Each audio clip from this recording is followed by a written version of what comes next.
Hey everybody, what is up? Welcome back to Final Trade. We're here to take our 100-day post-release look at Jumpstart 2022. And this is one that I really look forward to because Jumpstart is such a kind of weird, different product. I really like Jumpstart. I think it's a great idea. I think it's a great way to both bring new players into the hobby and to also give an entertaining, non-draft, kind of quasi-randomized experience to veteran players.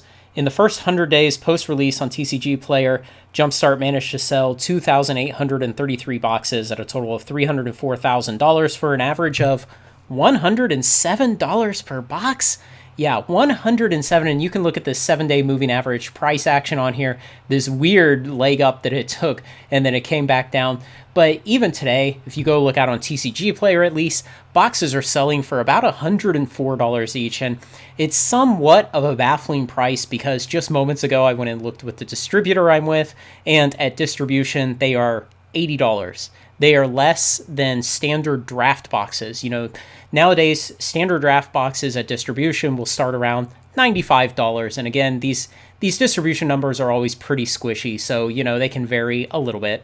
But standard draft boxes will be around $95, but Jumpstart 2022 boxes are $80.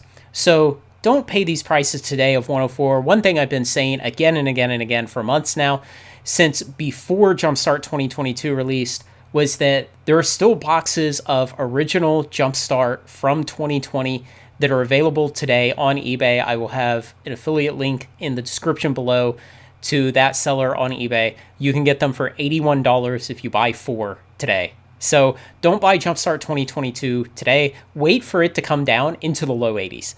Because when it's $80 at distribution, you should not be paying $104 in this kind of bear market. Now, one day we will heal the market, we will get back to a raging bull, and eventually you will have to pay more than distribution costs. One day card stores will no longer fund your hobby with their losses. But let's put it up against something, and if you're watching diligently, you'll notice I just selected Unfinity. Yes, it can be. Unfinity sold better than Jumpstart 2022 in the first 100 days post-release of each respective product, and initially I had somewhat of a harsh reaction to this. I thought, man, how terrible that it sells worse than Unfinity. How bad of a set do you have to be to sell worse than Unfinity? But then I kind of realized there's a couple other things going on here. Everybody kind of knows that Unfinity is going to have approximately a standard length life, maybe a little shorter, but it's not going to be a long-lived product. And if people at least look backwards to Jumpstart and its history, it was released originally in July of 2020. It had a lot of supply and distribution issues because of the pandemic. It was reprinted all through 21.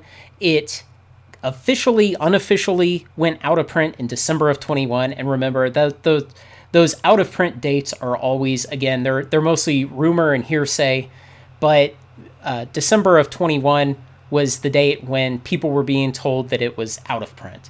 Now, it still remained available through distribution throughout 2022, and like I said, today you can still buy it at $81.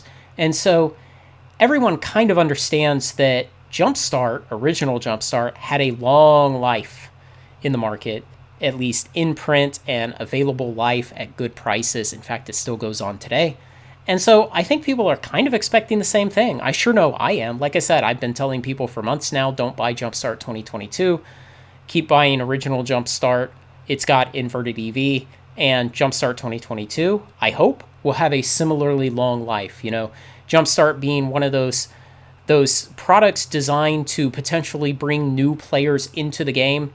It would make sense to always have some Jumpstart available. Some good Jumpstart, not the terrible Brothers War Jumpstart, Dominaria United Jumpstart, not those kind of products, but good original Jumpstart and Jumpstart 2022. It'd be good to always have those around, always have them at reasonable prices, because as Commander decks just keep getting more and more and more obscenely expensive for less value, then people will start turning to Jumpstart in order to be the gateway to bring their friends into the game. And I think it can succeed at that, but it needs to be available and it needs to be at good prices. So that's about all I have to say about it. It's not particularly concerning that Unfinity sold better in the first 100 days because I think Jumpstart will have a long, long life. Hopefully it will. Hopefully it'll be around years from now for new players and returning players to buy and shuffle up and enjoy, and hopefully come back to Magic or come to it for the first time. So let me know what you think, guys. I was originally hesitant to put Jumpstart on these videos since it's not a standard set or a premium set. It's kind of a weird introductory / randomized play set kind of thing. But I had a couple of viewers ask me to do it, so I went ahead and threw it up here. I'm glad I did. It's always interesting to get more data. Let me know what you think. Like, comment, share, and subscribe. Join me on Final Trade.